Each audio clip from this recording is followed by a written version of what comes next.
Selamat pagi anak-anak. Pagi, Pak. Apa kabar? Baik, Pak.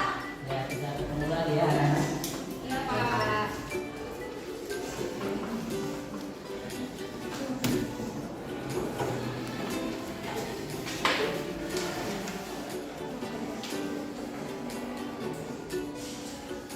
Sebelum kita mulai, kita berdoa dulu. Tuan siapa ya? Saya Oh ya, Mas. Pimpin kita dalam doa untuk mulai mata pelajaran ini. sebelum kita memulai pelajaran pada hari ini, alangkah baiknya kita doa menurut agama dan kepercayaan kita masing-masing. Doa dimulai.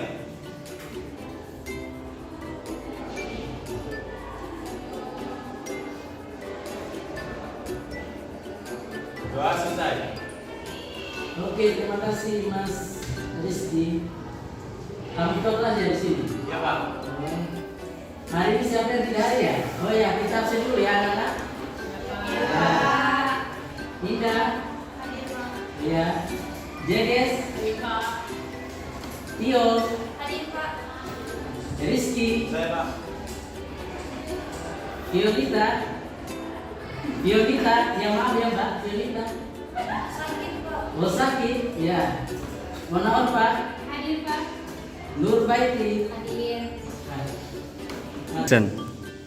Oh ya, jadi anak-anak hadir semua ya. Hadir, Pak. Jadi hari ini kita mulai materi ya. Jadi pembahasan kita hari ini adalah persaingan pasar yang tidak sempurna.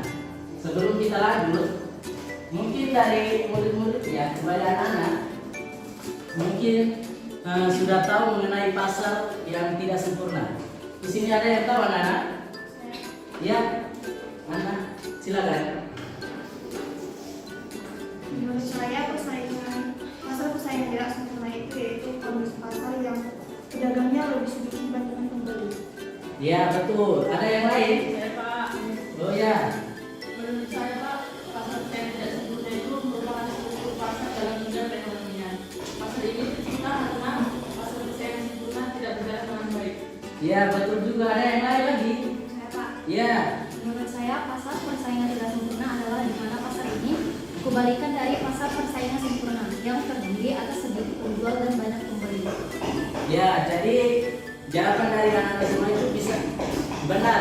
Jadi pasar persaingan tidak sempurna itu adalah pasar ini kebalikan dari pasar persaingan sempurna, yaitu pasar yang terdiri atas sedikit penjual dan banyak pembeli. Ya anak-anak.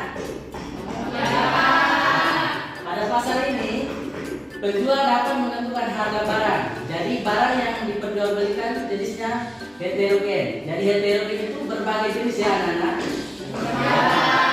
Oke, kita lanjut. Jadi anak-anak, pasar persaingan tidak sempurna itu mempunyai beberapa bentuk pasar ya anak-anak. Jadi yang pertama itu pasar monopoli. Jadi pasar ini adalah pasar yang terjadi apabila seluruh penawaran terhadap jenis barang pada pasar dikuasai oleh seorang penjual atau sejumlah penjual tertentu. Ya anak-anak? Iya. Oke. Terus yang berikut pasar persaingan monopolistis. Ya anak-anak. Jadi pasar ini dengan banyak penjual yang menghasilkan barang yang berbeda corak. Jadi pasar ini banyak dijumpai pada sektor jasa dan perdagangan eceran. Misalnya itu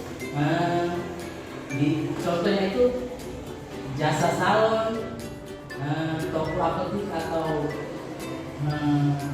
penjual obat-obatan. Ya anak-anak? Iya.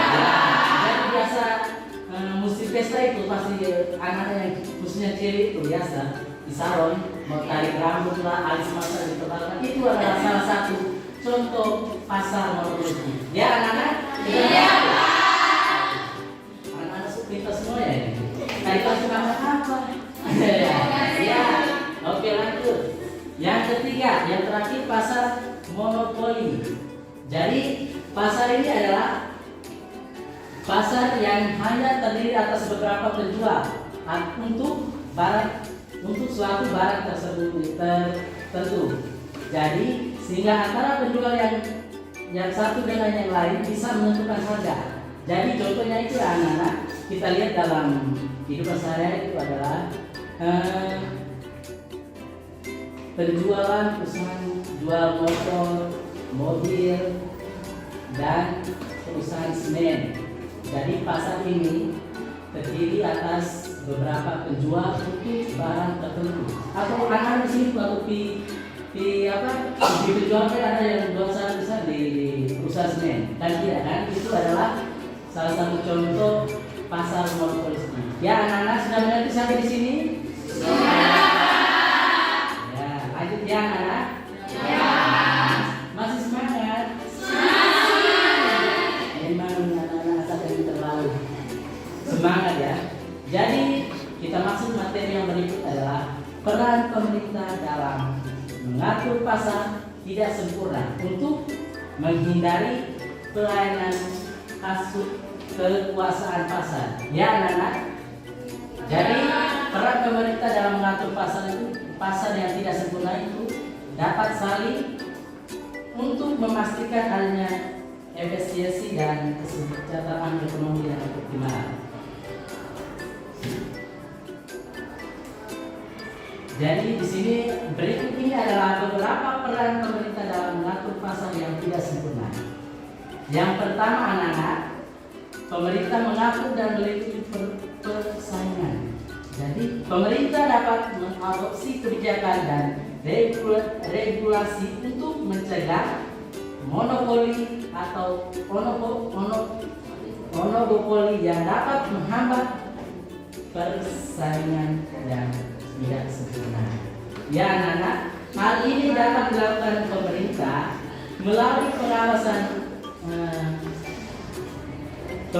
pembatasan gabungan perusahaan atau menghentikan pabrik-pabrik yang merugikan konsumen. Terus yang kedua, menerapkan kebijakan fiskal atau moneter. Jadi pemerintah dapat menggunakan kebijakan fiskal atau melalui pengaturan pendapatan dan pengeluaran dan kebijakan moneter. Jadi kebijakan moneter itu melalui pengaturan suku bunga dan pasokan uang untuk mengatasi ketidakseimbangan ekonomi yang disebabkan oleh pasar yang tidak sempurna. Misalnya pemerintah dapat menggunakan kebijakan fiskal atau meredistribusi kekayaan atau menggunakan kebijakan moneter untuk mengendalikan inflasi. Sampai di sini paham anak-anak? Anak-anak ingat semua. Lanjut. Yang ketiga, mengatur informasi dan transparansi. Ya anak-anak. Jadi pemerintah dapat memastikan adanya transparansi informasi di pasar dengan membagikan perusahaan untuk memberikan informasi yang jujur dan akurat kepada konsumen. Jadi hal ini membantu konsumen membuat keputusan yang lebih baik dan meminimalkan ketidakseimbangan informasi yang merugikan. Ya anak-anak. Terus kita lanjut yang keempat, menyediakan barang pabrik. Jadi pemerintah memiliki peran dalam menyediakan barang pabrik yang tidak efisien diproduksi oleh sektor swasta seperti infrastruktur jalan, jembatan dan sistem keamanan nasional. Pemerintah juga dapat memberikan subsidi untuk barang atau jasa yang dianggap penting. Ya anak-anak? Ya. Oke, lanjut. Yang kelima, anak-anak. Pemerintah mengatasi eksternalitas. Ya anak-anak? Ya. Pemerintah dapat mengatasi efek eksternalitas negatif atau positif yang diperhitung oleh pasar. Jadi misalnya pemerintah dapat memberikan pajak karbon untuk mengurangi emisi gas rumah kaca dan memberikan investasi dalam negeri terbarukan. Ya anak-anak? Iya. Ya, jadi yang terakhir pemerintah dalam respon untuk pasar persaingan tidak sempurna. Jadi yang terakhir itu mengatur ketidakadilan distribusi kekayaan. Pemerintah dapat menggunakan kebijakan distribusi untuk mengatasi ketimpangan distribusi kekayaan yang mungkin timbul akibat yang tidak sempurna. Hal ini dapat dilakukan melalui sistem pajak yang progresif, program bantu sosial dan kebijakan mengurangi kemiskinan. Ya anak-anak? Oke, saya lihat anak-anak ini mulai malas ini. Jadi kita Pak Guru ada permainan ya anak-anak. Semua yang berdiri. Ada jalan-jalan ya anak-anak.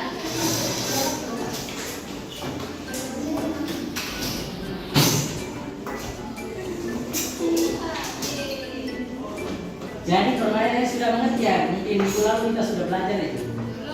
Belum diulangi lagi ya anak-anak. Jadi permainannya kita nyanyi, tapi tubuh kita gerak ya anak-anak. Ya. Jadi contoh, lihat perhatikan contoh Pak Guru di depan ya. Anak-anak bisa diperhatikan ya. Oke. Jadi permainannya begini. Ada satu palu itu kita tangan kiri kanan bebas. Satu angkat ya. Jadinya ada satu palu, tambah satu palu menjadi dua. Dua itu angkat tangan dua-dua begini. Ada dua palu. Nah, ditambah satu menjadi tiga. Angkat tangan kiri kanan bebas. Begini ya. Ada tiga palu. Tambah satu palu menjadi empat. Semua lompat. Ya, sudah berarti. Sudah lompat semua. Pas 5 semuanya. Gaya bebas patuh ya anak-anak. Nah, jadi ada 4 palu. Terus ada 4 palu. Ada 4 palu menjadi patung ya. Akhirnya itu jadi palu gaya bebas. Mau bagaimana juga bisa ya anak-anak. Sudah mengerti? Langsung mulai ya. Langsung mulai ya anak-anak. Langsung mulai ya. Oke, siap? Siap. 1, 2, 3. Ada satu palu. Tambah satu palu menjadi dua. Ada dua palu. Tambah satu palu menjadi tiga. Ada tiga palu. Ada tiga palu menjadi 4. Lompat.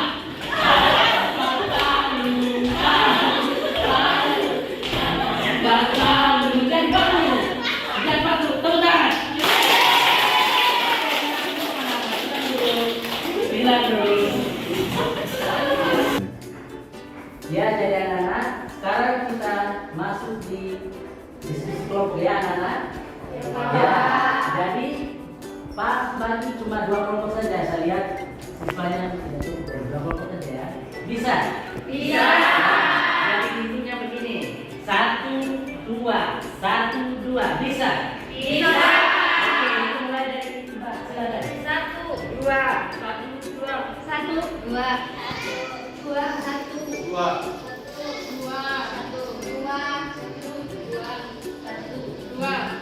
Ya, sebelum bergabung ke kelompoknya masing-masing kita nonton. Pak Guru ada video, kita nonton dulu ya anak-anak ya. Ya. Sabar, Pak, lihat dulu videonya. Untuk terkait materi kita itu anak-anak, jadi anak lebih ingat lagi gitu.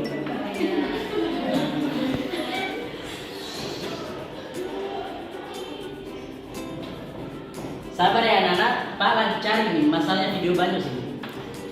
Oke.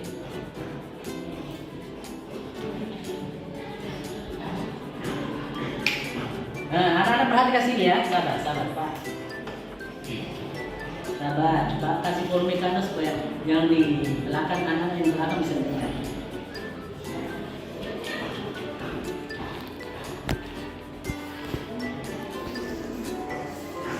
Nah, perhatikan sini anak-anak, perhatikan ya videonya ini. Nah, sabar ya, sabar ini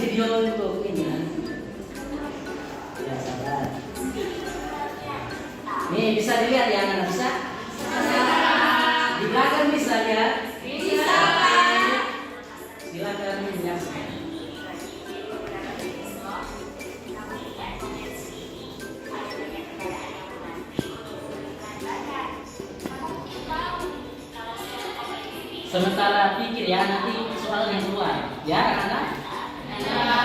Oke.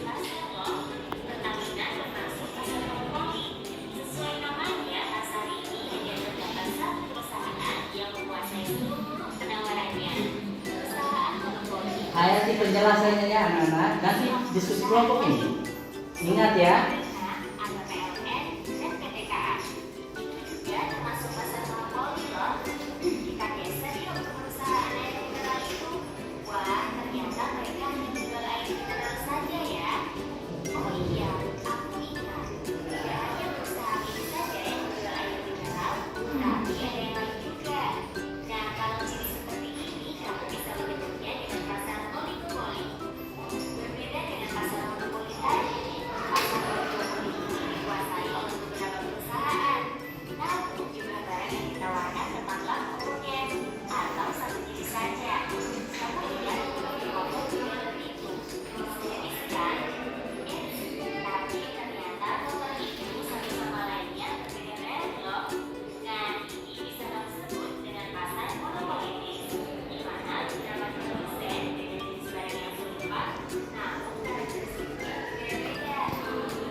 Jadi anak-anak setelah nonton video tadi mungkin sudah ada bayangan ya anak-anak?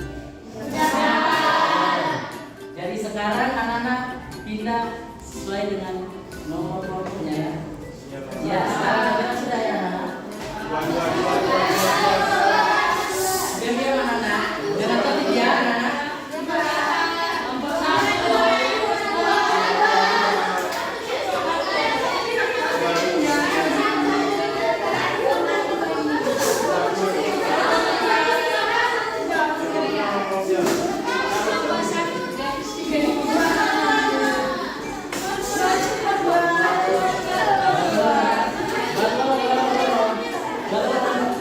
Buat ada lurus supaya dorong.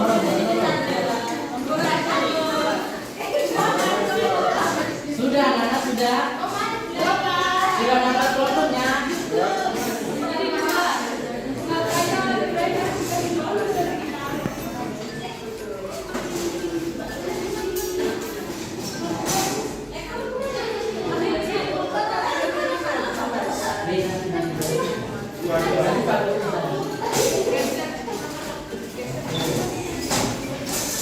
Sudah anak-anak sudah.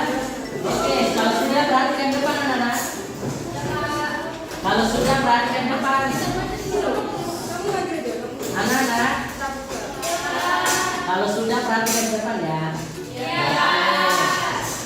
Jadi pembahasan kelompok kita hari ini adalah peran pemerintah dalam mengatur pasar yang tidak sempurna untuk menghindari penyalahgunaan kekuasaan pasar ya anak-anak. Dicatat jangan dulu lihat, dicatat. Nah lihat sini, catat sini. Dibagikan semuanya yang catat. Perhatikan sini. Peran pemerintah, catat anak-anak. Setiap kelompok catat semua. Nanti Pak bisa. Oh, ada yang tidak pulpen. Pak, pulpen mungkin pinjam di teman. Siapa yang punya dua? Angkat tangan. Gak ada. Oh ya, ini kan dengan teman saja ya. Ya, oke. Ya, lanjut. Peran pemerintah dalam mengatur sudah. Nah, pasar tidak sempurna untuk sudah. Menghindari penyalahgunaan kekuasaan pasar. Sudah anak? Sudah. Ulang. Oh, menghindari penyalahgunaan kekuasaan pasar. Sudah? Sudah ya. Nah, ya, jadi anak-anak sudah tahu pembahasannya ya? Sudah. Sekarang silakan diskusi kelompok ya anak-anak. Waktunya 15 menit ya.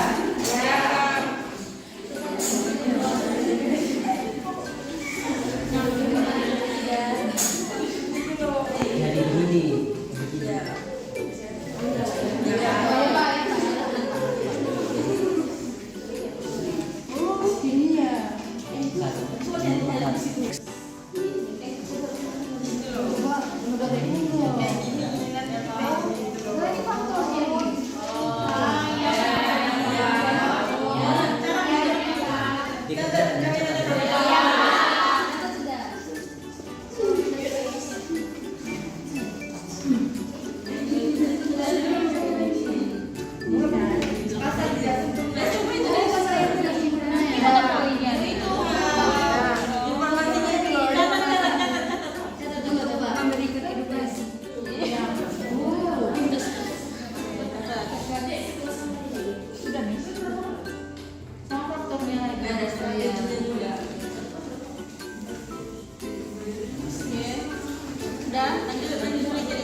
Sudah semua anak-anak? Ini baknya sudah selesai nih. Oke, tambah 5 menit ya. Oh ya, kalau gitu 10 menit cepat-cepat anak-anak.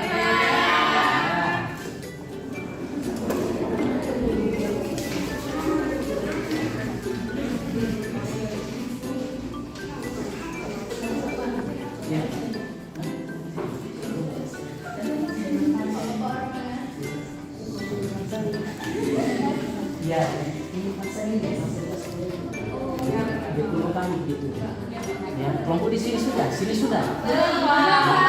di kayak orang pemerintah itu. Ya, itu sudah kecil ini. Ini coretan bagus itu, guru kamu bagus sekali. Kamu belajar di mana? Iya, lagi anak-anak. Ya. Itu sudah benar itu, lancar. Ya, kalau sini juga lihat. Iya, itu sudah benar anak kita semua. Ya, kalau kasih kita Ditambahkan. Kamu juga di situ tambahkan ya. Itu sudah benar. Lanjutkan. 10 menit tadi atau 15 menit tadi. Ya, coba. Waktu kita. Habis ini ya siapa? Oh, kita ya itu terus ya. Iya. Dia sempat di bawah tadi. Yang terasa ya. Iya, data tadi. Ya, itu guru kamu kalau begitu harus baik ya. Ini sudah bagus ini. Tambahkan. Ya. Ini juga kamu juga bagus sekali. Ini bagus. Bagus masih. Lokasi kita sekali ya. Oh, turutnya bagus ini. Sudah bagus ini. Tambahkan ya. Ya. Coba saja di kelompok ini sudah bagus. Satu ini. Oh ya, di mana? Itu bagus. Oh iya, tambahkan yang ini sudah bagus. Sudah masuk dalam. Iya. Coba, oh iya, kerjasama yang bagus kamu ya. Iya, Pak. Kamu juga bagus ini. Jadi semuanya sama ya. Oh iya. Di sini juga sudah bagus ya. Iya, Pak. Ditambahkan ya. Berapa lagi nih loh? Iya, Pak. Tadi masih ingat tuh kita bahas tentang apa? Peran pemerintah ya. Terhadap pasar yang tidak sempurna itu. Jadi pemerintah buat apa saja untuk pasar yang tidak sempurna itu. Ya.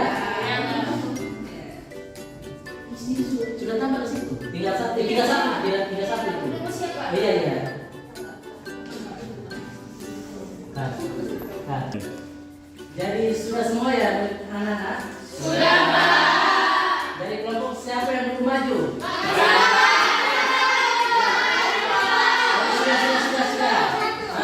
Yang supaya lebih adil, putus ketua kelompoknya. Mana ketua kelompoknya? Buat switch saja. Ya, anak-anak. Oke, kamu berdiri. Ketua kelompok berdiri.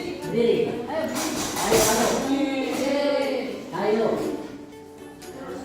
Ya, berdiri sini. 1, 2, 3. Lagi 1, 2, 3. Iya, lagi. 1, 2, 3. 1, 2, 3. Oke, itu tangan. Jadi kelompok satu yang dua maju ya. Oke, silakan kelompok satu maju ke depan semuanya.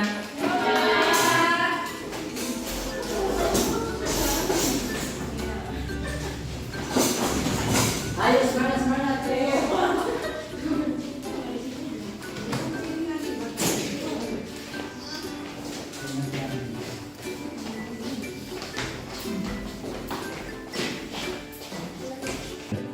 Oke, kita saksikan kelompok satu ya. Tepuk tangan untuk kelompok satu. Oke, silakan kelompok satu. Baik, sebelum kami menjawab pertanyaannya, kita melakukan perkenalan. Perkenalkan, nama saya Teolita Dinokita, biasanya dipanggil Tio. Perkenalkan, nama saya Nisa. Perkenalkan, nama saya Novita Paulita. Perkenalkan, nama saya Tina Asin. Perkenalkan, nama saya Nova Thomas, biasa dipanggil Roni. Perkenalkan, nama saya Dewi Nesta Salmina Sigoro, biasa dipanggil Esther. Perkenalkan, nama saya Nina Siti Adila, biasa dipanggil Nina. Perkenalkan, nama saya Cinderella, biasa dipanggil Vivi. Perkenalkan, nama saya Rizky Rama, biasa dipanggil Rizky. Oke, jadi pertanyaannya, bagaimana cara pemerintah memberikan edukasi dan informasi kepada konsumen tentang hak mereka dan cara untuk melindungi diri dari praktik penyalahgunaan kekuatan pasar?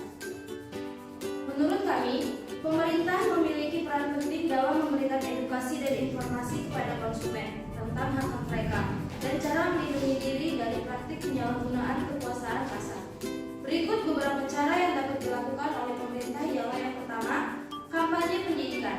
Pemerintah dapat mengadakan kampanye pendidikan yang bertujuan untuk meningkatkan kesadaran konsumen tentang hak-hak mereka. Kampanye ini dapat dilakukan melalui media massa, seperti iklan, seminar, atau acara publik lainnya. Tujuannya ialah untuk memberikan informasi yang jelas dan mudah dimengerti tentang hak-hak konsumen dan cara melindungi diri mereka. Yang kedua, penyediaan informasi. Pemerintah dapat menyediakan informasi yang mudah diakses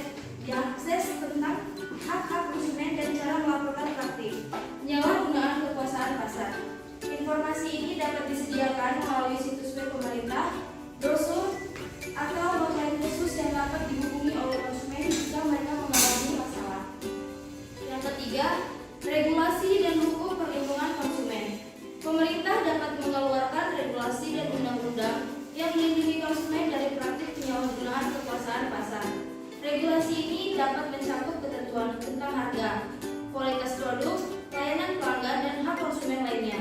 Pemerintah juga dapat menindak tegas perusahaan yang melanggar Undang-Undang Perlindungan Konsumen. Yang keempat, kerjasama dengan organisasi konsumen. Pemerintah dapat bekerjasama dengan organisasi konsumen untuk menyediakan edukasi dan informasi kepada konsumen. Organisasi konsumen dapat membantu dalam menyebarkan informasi, memberikan nasihat hukum, dan membantu konsumen dalam menyelesaikan dengan perusahaan. Yang terakhir, pengawasan dan penegakan hukum. Pemerintah perlu melakukan pengawasan terhadap praktik bisnis dan penyalahgunaan kekuasaan pasar. Jika ditemukan pelanggaran, pemerintah harus bertindak tegas dan memberlakukan sanksi yang sesuai kepada perusahaan yang melanggar Undang-Undang Perlindungan Konsumen. Dengan melakukan langkah-langkah ini, pemerintah dapat memberikan edukasi dan informasi yang diperlukan kepada konsumen untuk melindungi diri mereka dari praktik penyalahgunaan kekuasaan pasar. Hal ini akan membantu menciptakan pasar yang adil dan melindungi kepentingan konsumen. Oke, kita beri tepuk tangan untuk kelompok. Kita kembali dari kita lagi pada kelompok. Ayo pendengar semua. Waktu kita mulai.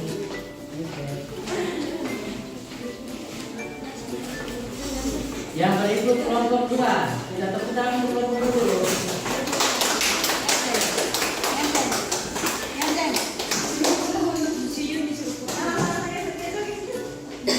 Ayo semangat.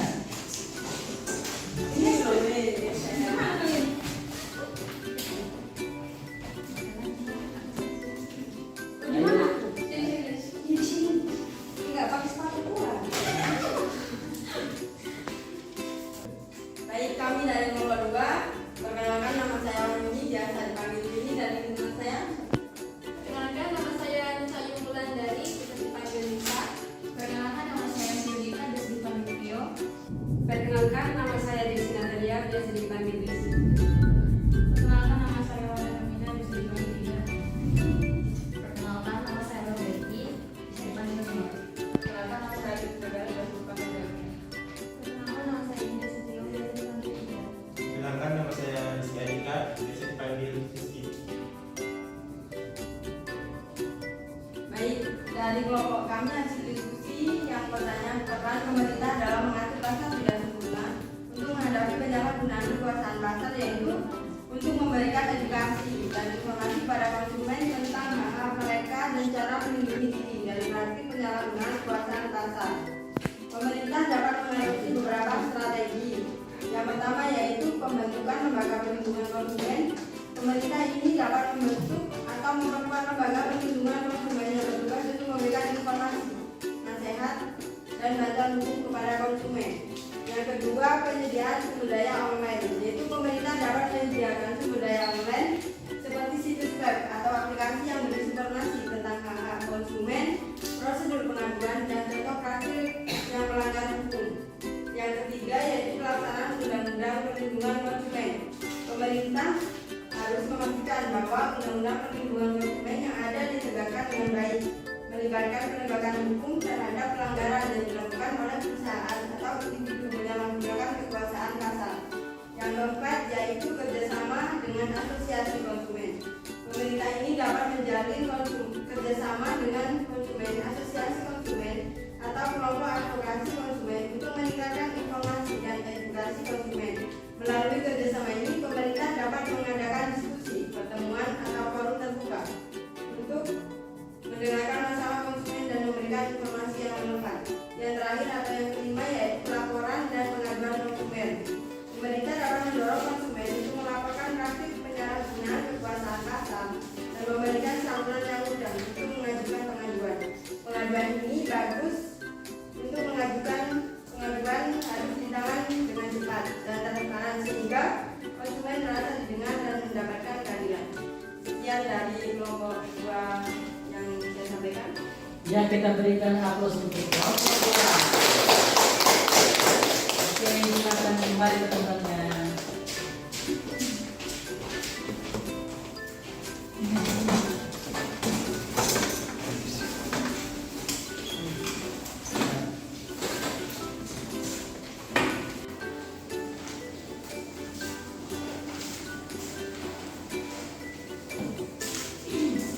Ya, jadi anak-anak, diskusi kita hari ini sampai di sini dulu ya. Iya, Pak. Jadi sebelum Pak tutup kelas kita hari ini, Pak Guru mau dengar kesan mengenai pembelajaran kita hari ini, ya. Untuk anak-anak perwakilan saja tidak apa-apa. Siapa yang mau? Oh ya, silakan. Kesan dan pesan saya terhadap Bapak Guru adalah Bapak Guru yang baik dan sangat ramah. Selama proses belajar mengajar di kelas, Bapak selalu memberi motivasi dan inspirasi kepada kami. Ya, terima kasih anak-anak. Tenang dulu. Jadi sebelum kita buka ini, kita rapikan ruangan dulu karena sebentar kamu kan ada les apa tadi? Ayo, gerakan rapikan ruangan cepat.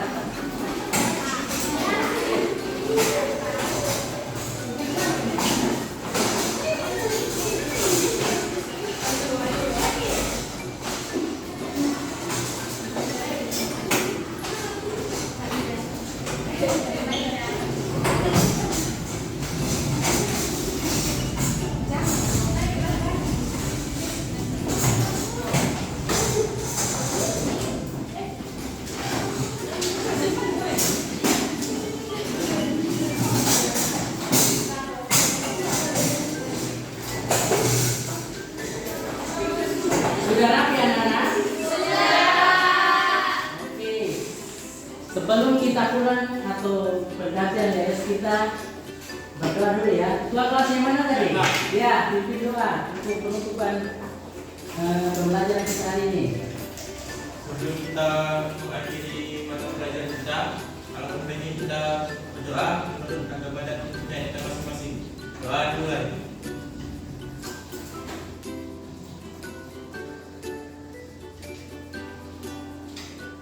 Doa selesai. Oke anak-anak, hari ini kita sampai sini dulu.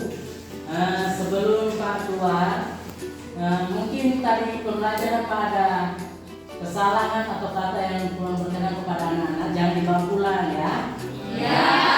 Lakukan yang terbaik ya anak-anak. Iya, Pak. Sehat selalu ya anak-anak. Iya.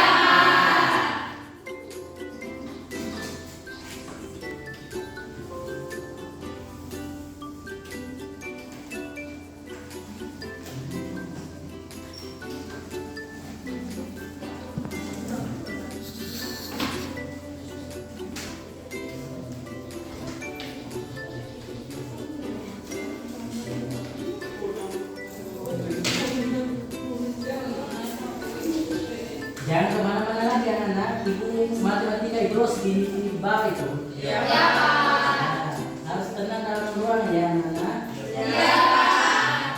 Harus tetap semangat, rajin belajar. Iya. Ujian menang gimana? Ya Pak, nanti masih kisi-kisinya Pak. Iya, gampang itu kisi-kisinya bisa kirim di buku kita ya. Iya. Ya, harus belajar ini UAS ini. Nih, nilai harus bagus semua ya anak-anak. Terkhusus di sini mata kuliah yang paling dulu. Kamu jangan salah-salah ini nilai ya semua. Kali kalian pembelajaran itu memang bagus.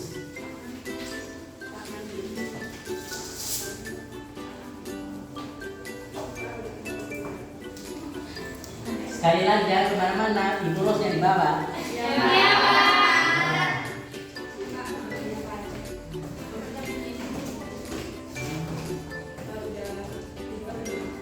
Belum masih berjalan. Biasa. Anak SMA itu masih rasa tuh jangan bantu di situ dulu. Tamat dulu baru pikirkan apa yang terjadi. Hah? Bisa apa? Bisa daftar. Daftar apa? Isi. Oh ya, nanti dulu. Baru kelas 1 anak-anak. Sebentar matematika catat. Ya, Pak keluar dulu ya.